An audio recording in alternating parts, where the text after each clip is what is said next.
أعوذ بالله من الشيطان الرجيم بسم الله الرحمن الرحيم نحمده ونصلي على رسوله الكريم.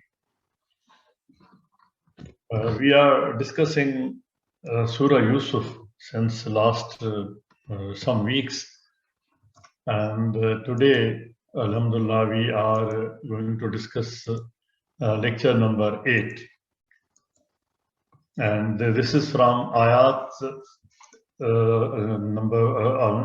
ayat number 30 onwards. So inshallah, we'll be covering about 2 episodes of this qasas. Last time we had discussed that an episode had taken place where Zulaikha had tried to woo Hazrat Yusuf alayhi salam, and then he saved himself. And while he was at the door, and he was able to run away and reach the door first, and the door was open, he found Aziz, his master, at the door. And then the dialogue took place there. And the point came where Aziz requested Yusuf alayhi salam to ignore this. And he also asked Zulaikha to seek pardon, his pardon. And then today we have to move forward from there. Although we find till that episode that it was the matter was within the family. There was Aziz, there was Zulaikha, there was Yusuf alayhi salam, and maybe some Ahl, people from the house, people of the house, Ahlha. But in spite of that, it appears that the matter went out from the family, from the house, and it became known in the city. And people started, and the ladies particularly, here the mention is about the ladies, وَقَالَ نِسْوَةُ فِي الْمَدِينَةِ, that they started gossiping, talking, whispering, spreading this news as we do nowadays on social media among the ladies particularly. They started discussing about it.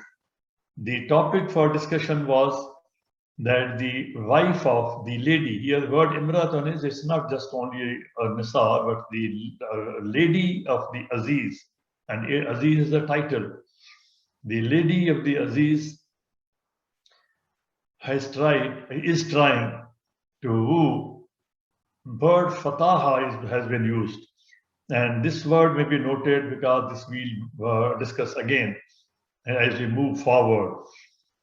It refers to the age also, that she is trying to woo a boy who is a slave, who is working in his house, and he is a boy. The word is used for a boy who is about, say, adolescent. He's around the age of adolescence, or maybe slightly less than that, and she's going for herself, and she's involved in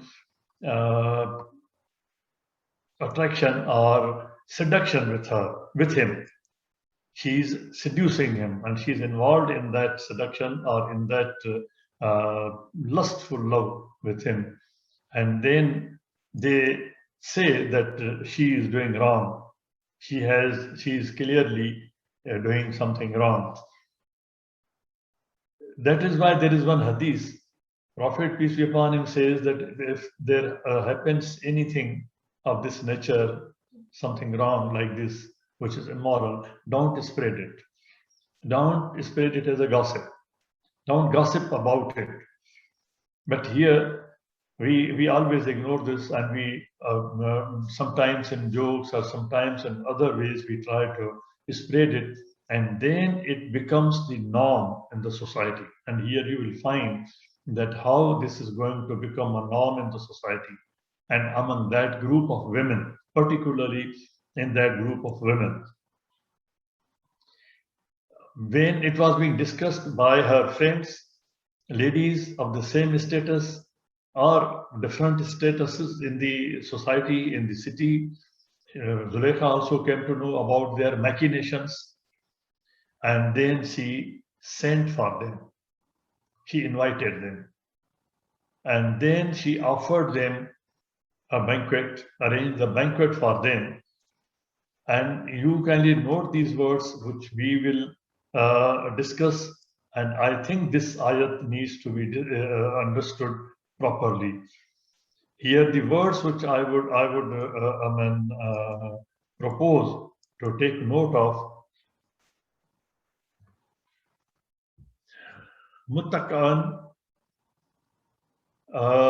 and the sikinan, and katan wa katan adihun. These three words, at least, they need proper attention, clear attention, clean attention.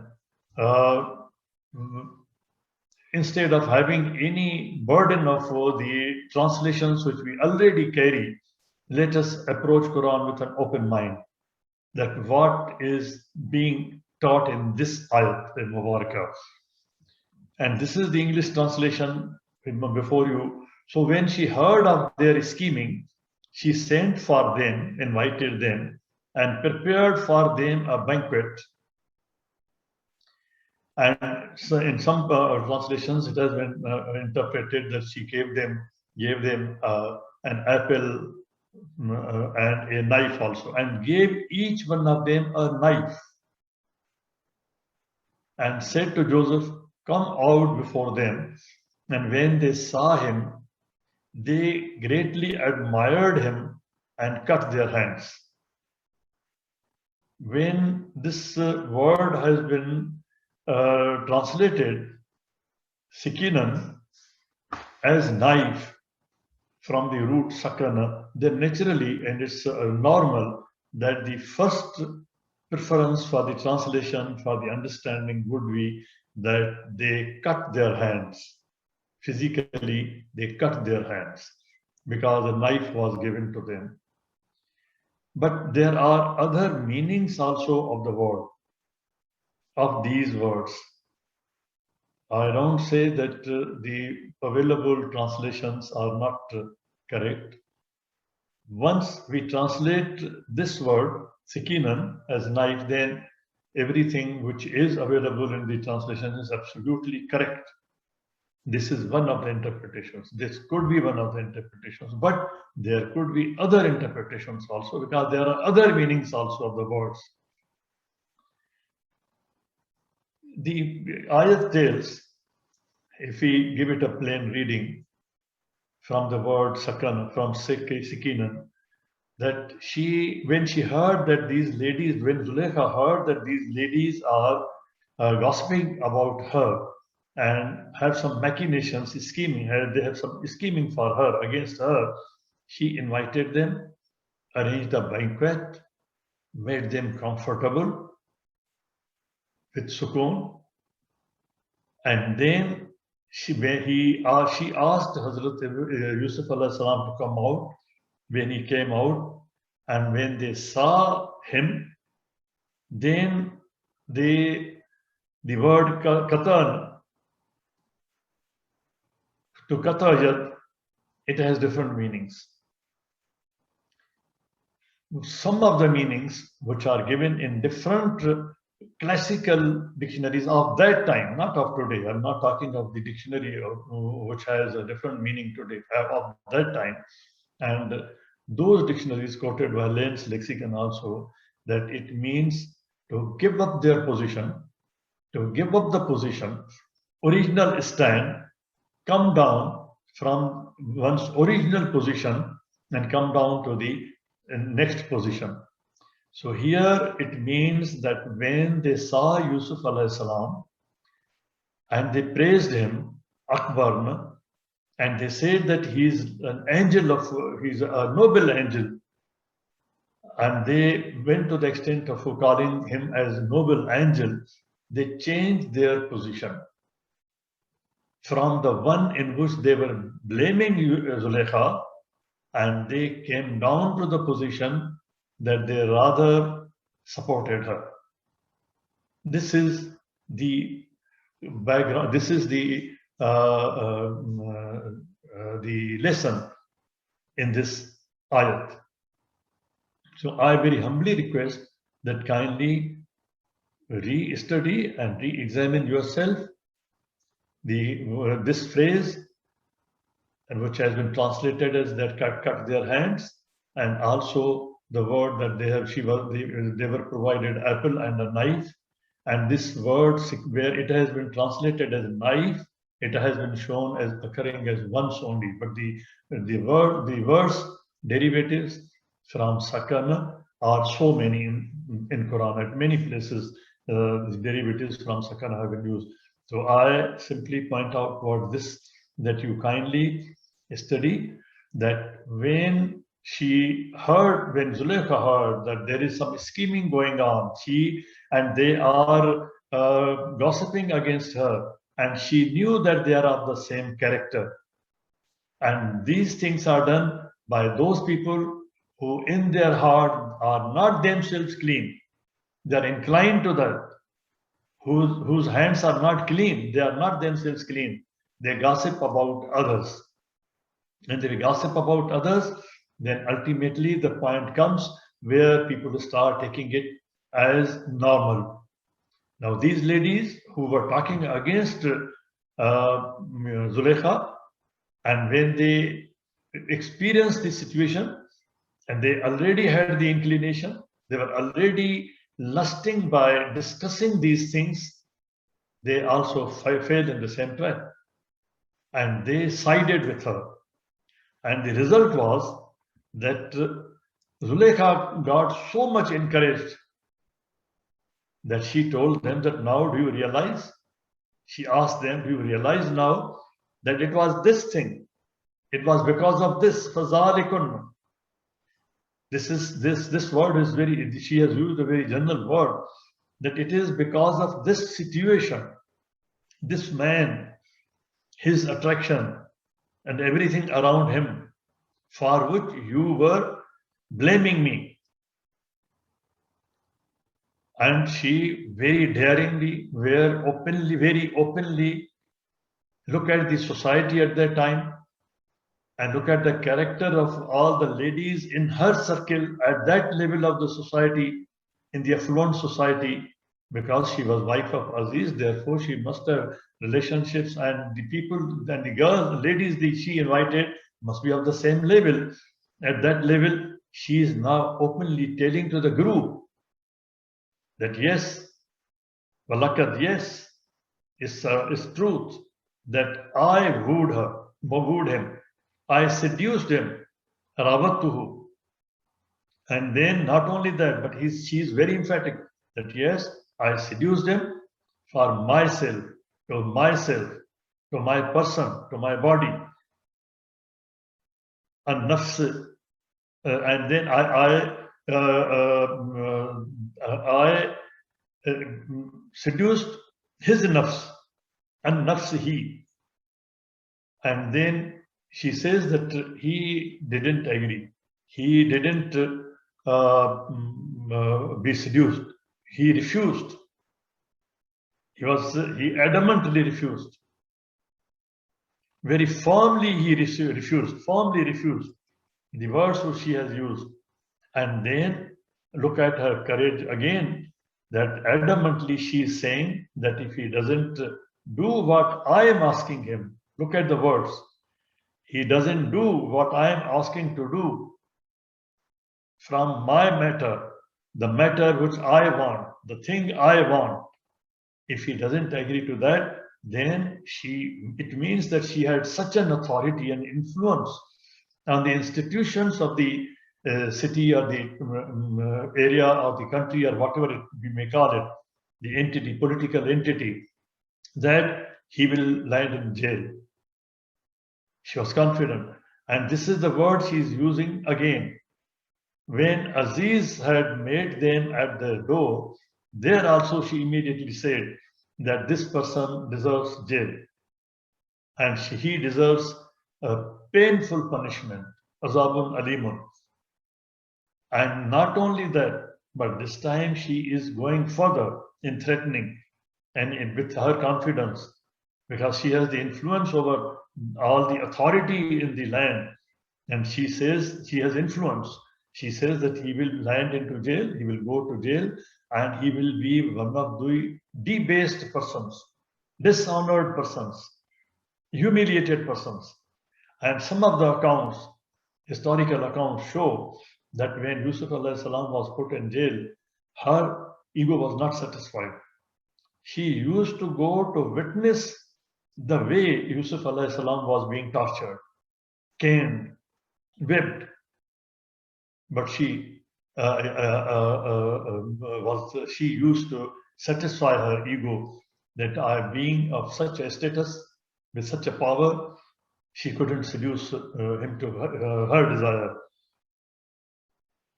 So this ayat and the preceding one, there are more details, and this needs to be these need to be understood in the historical background and also in the psychological background. What was the psychology of Zulekha? Why she was doing like this? Why it is happening in our societies? Allah subhanahu wa ta'ala has revealed these things to us in order to understand, so that we can deal with the issues of the society, and we can develop sciences and the laws around these things so that we can deal with them. It's not just for reading. And the way the women are doing, and now from individual, the matter is becoming group matter. She is talking to the group, and Yusuf alayhi salam is standing there because he was called in. He is listening everything what is happening, and now he is also finding the support of the women, the society of the time, the group. Now it's a matter of the group. Next ayat is also very important to understand in its construction. What Yusuf alayhi salam is saying and how we have presented it. Yusuf alayhi salam is now, he has nobody else to talk to, consult, seek help. He's talking to the Lord. He called the Lord. Kala Rabba. He's telling Allah subhanahu wa ta'ala that, okay, if this is the only solution, and yes, this was the only solution, which Yusuf must have considered, and this was the only solution. He says, yes, oh my Lord, I accept willingly the prison. Send me to prison. He had the confidence.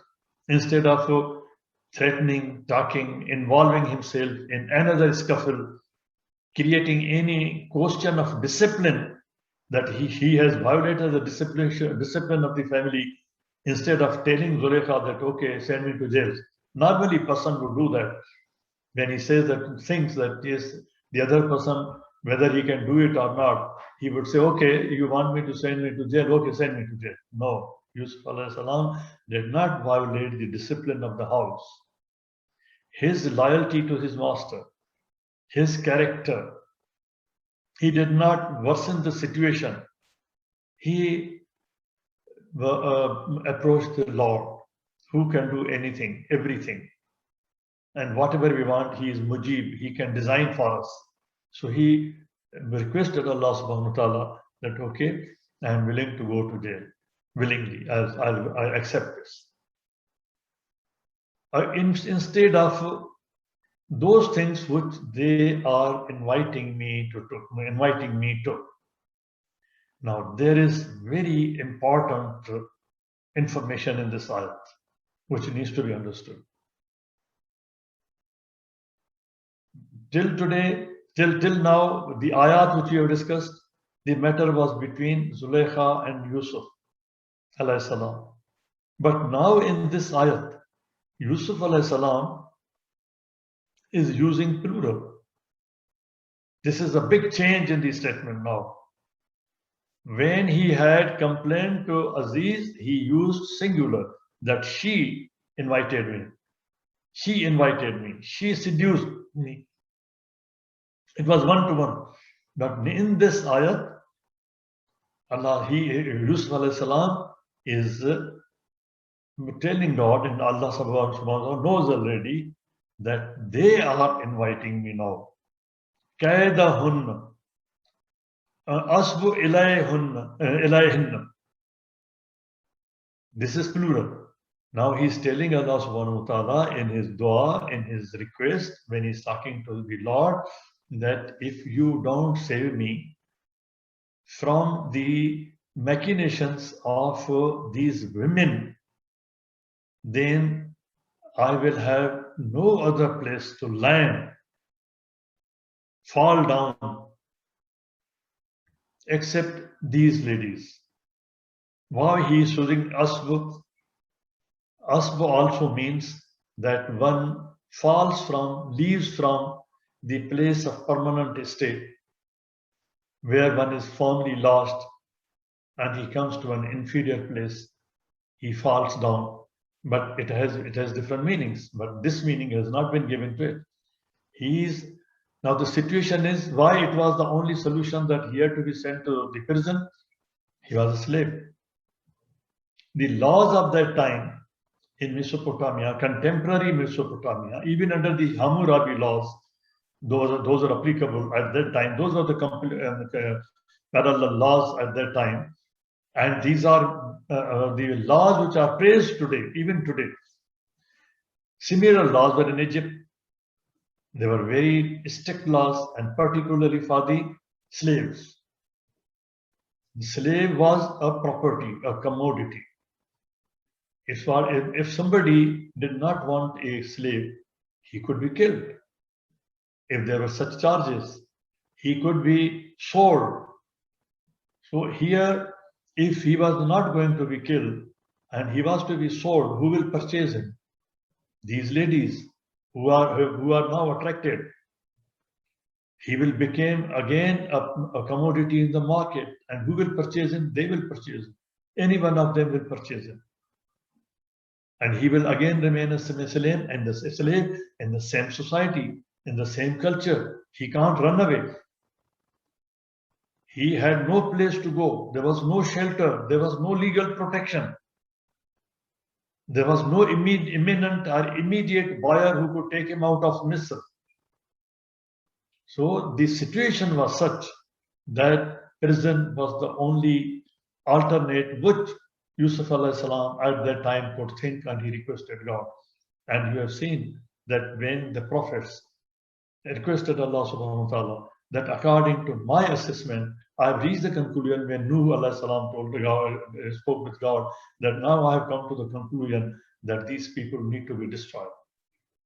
And they were destroyed. Allah subhanahu wa ta'ala listens, accepts. He redesigns the things for you. And here Yusuf alayhi salam, in his mind, according to his understanding, he accepts prison, and he thinks that he will not be able to get out of the circle of these ladies. He will remain in this circle from one to the other, and now it's a matter of the group. Zulekha had come out openly, and they have openly supported her. They have changed their position from criticism.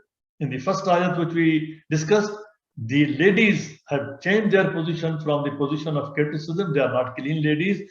They have come to the position where they are openly supporting Zulekha. And Zulekha is openly telling them what she wants from Yusuf alayhi salam.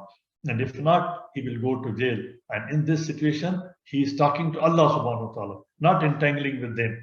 He says, okay, it's better for me to go to the jail instead of remaining a commodity being circulated among these ladies in the city. He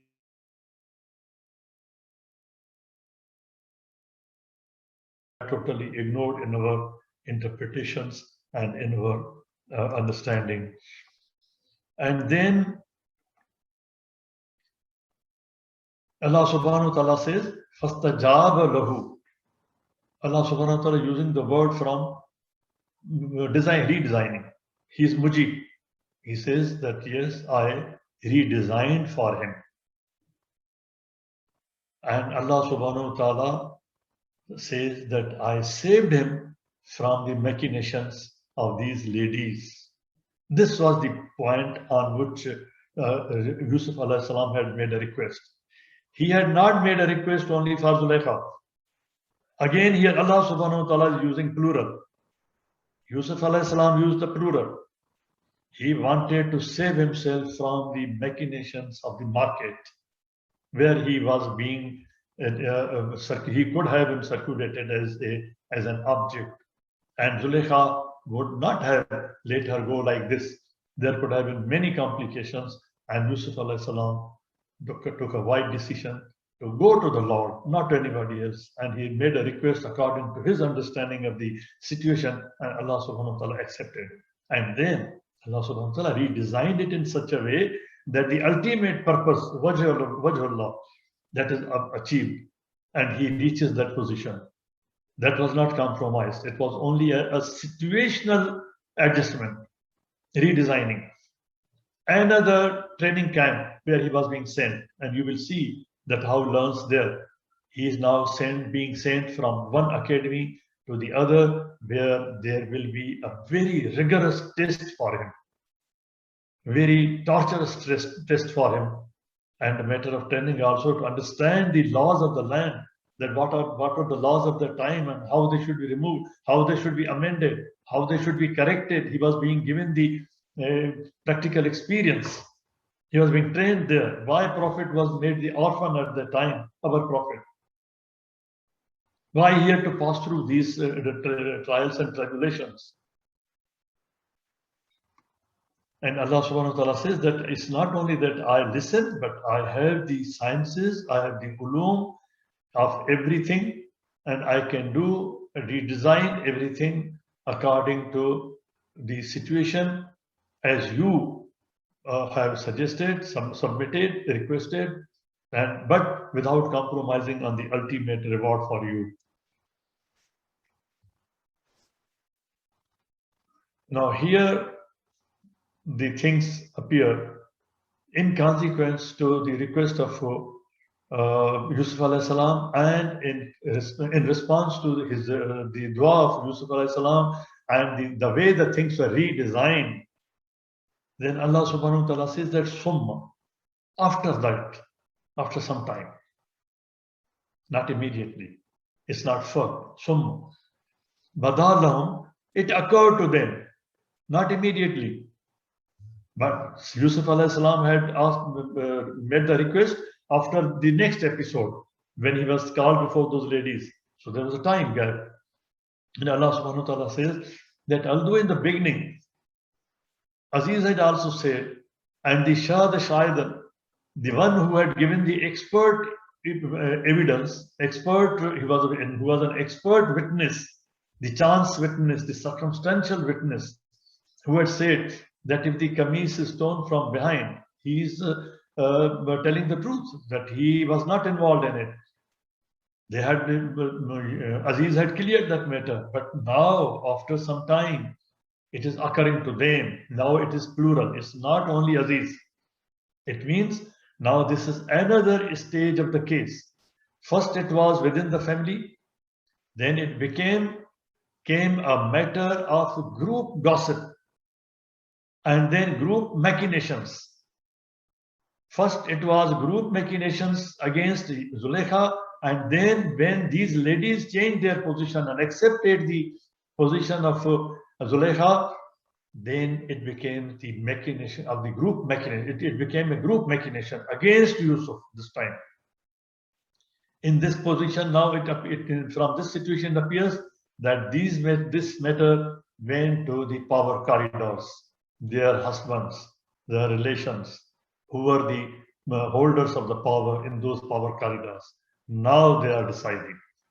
Membad, after that, what they saw, Ma Ravul Ayat, the signs of evidence. You have seen in our courts, this is happening, that one court acquits a person, and the next court gives a death penalty in the same case. Or in one case, a court gives a death penalty and the next court completely acquits the person. Same case and same evidence on record. But it all depends that which piece of evidence is being given more weight and from which angle it is being analyzed, and particularly when the judge is corrupt, there is a corrupt mind and there is no justice, there is injustice, and the decisions are not based on the due process of law, on the basis of equality before law. There's no justice. The decisions are being, the legal decisions, and even the judicial decisions are being taken on personal whims, personal honor, personal interest. Then this is how the law is interpreted. This is how the judicial decisions are made even today. At that time, they did the same thing. Same ayah. The situation has already occurred. The kameez was torn. But here, they went for other ayah. Remember, ma rabul ayah. They saw, they examined the ayat, plural is being used, not one piece of evidence of the torn kameez. Now they are going for ayat. Now, what could be the ayat? These have not been explained here.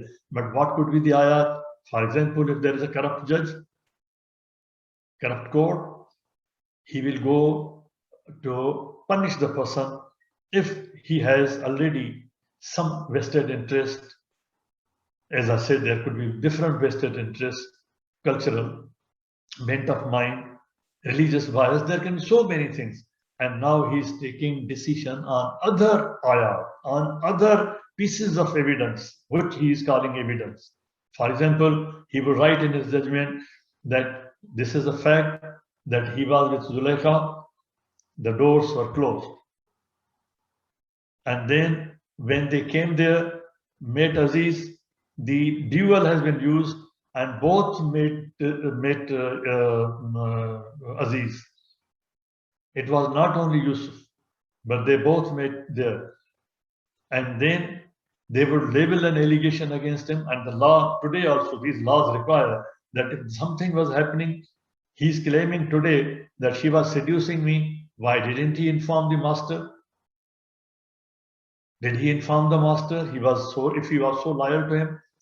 Now the same judge, same court, same evidence, he is now turning that.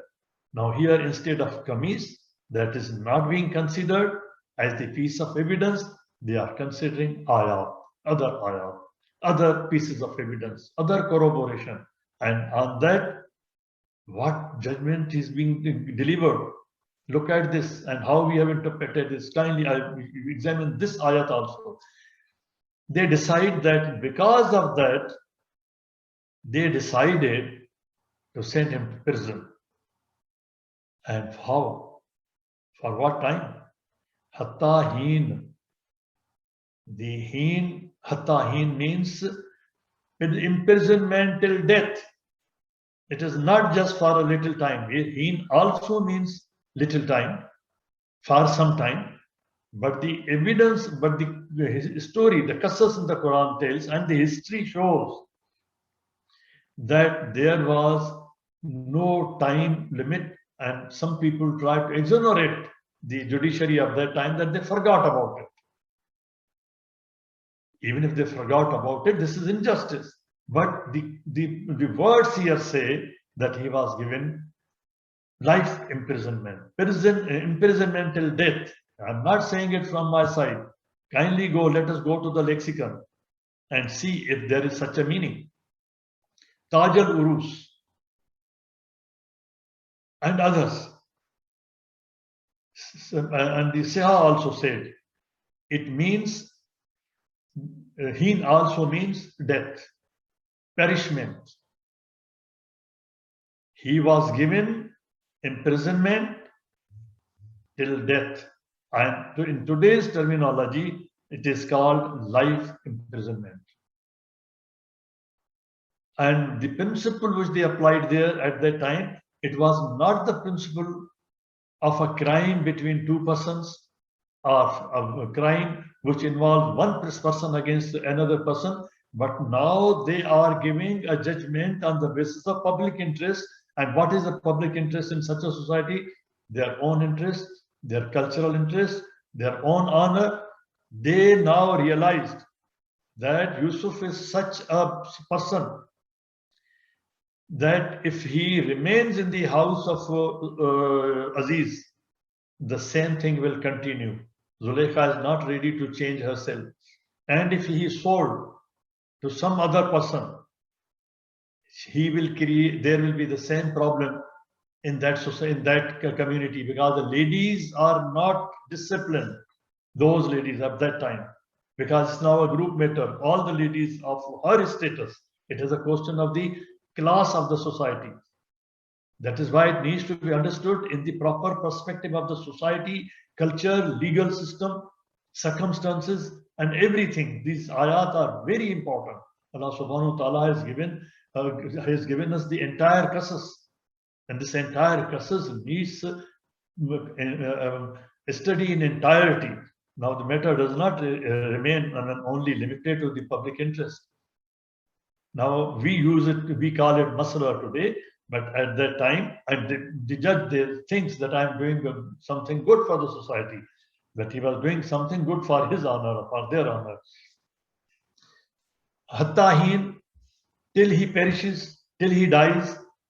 Today, that punishment is called life imprisonment for entire life. Hatta for entire life. And for an indeterminate period. Even if we take it that heen means an indeterminate time, it means that indeterminate period till the person dies. It's not 24 years, it was not 25 years, it was not 50 years, it was not 100 years, till the person dies.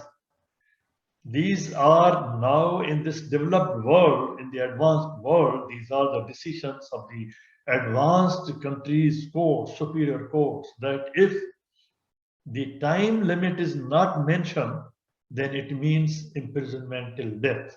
And this is against the humanity.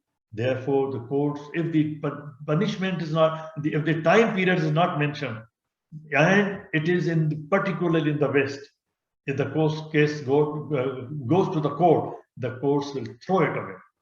This is injustice. That the time frame for the termination of the punishment has not been mentioned. Only on this basis, without going into the case, they will throw it away. That there is bias. In the history, we find that sometimes this was called as transportation for life. There was transportation, only transportation was used, and particularly East India Company applied this during the period in East Africa, in India, and in many countries. These have been used. People used to be sent for life to other islands. They used to be just thrown away somewhere. Now, this is one of the most cruel punishments and one of the most cruel sentences which has been passed in the history and which Yusuf alayhi salam suffered. There are many other cases, but this has been passed in the case of a prophet, Yusuf alayhi salam. And Allah subhanahu wa ta'ala is telling us to take lesson from this legal system, how it worked at that time. What were the consequences? How we can correct it and how we should correct it. Sorry. There is another word. When I started the discussion, I said you kindly note this word will again come up for discussion. Fatayan.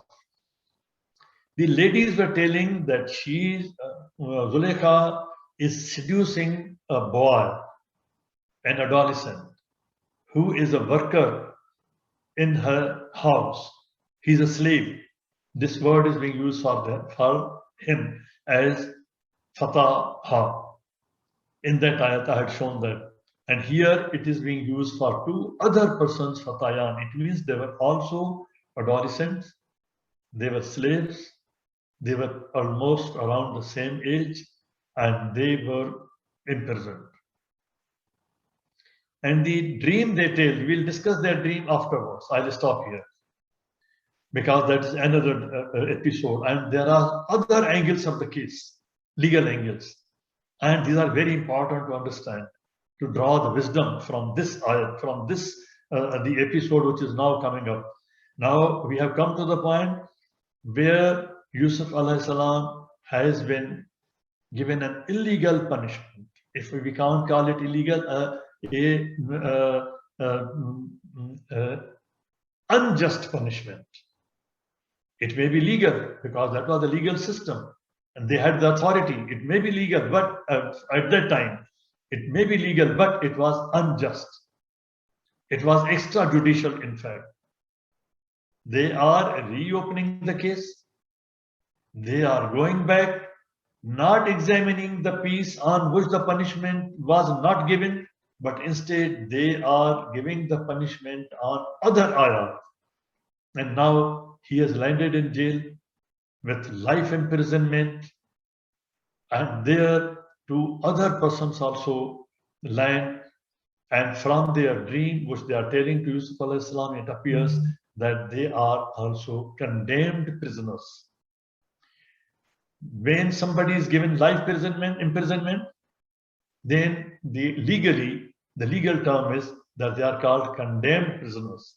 So these two adolescents, they are sent to jail as condemned prisoners, and he is kept with the condemned prisoners.